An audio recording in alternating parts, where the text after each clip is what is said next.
Забароненная до увозу на территорию Российской Федерации садовина и городина с Польши и Турции офіційно проходила растаможку у Беларусі.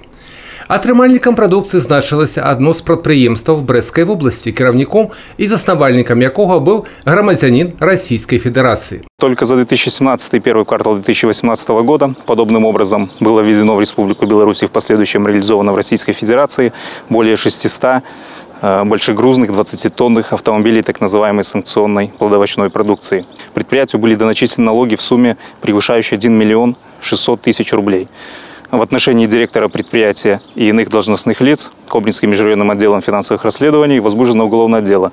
Узбуджена криминальная справа по артикуле 243 Криминального кодекса Беларуси, які прадугледжвае максимальное покарание до 7 годов позбавления воли. У выніку у бюджет поступило больше за 1,5 мільйона рублёў у якасці вяртання невыплачаных падаткаў, накладзены арышт на 12 транспортных сродкаў, 14 объектов нерухомости. Директора прадпрыемства затрыманы. Проводятся далейшие следчыя мерапрыемствы. Юрий Печур, Роман Филютич, телерадиокомпания «Брест».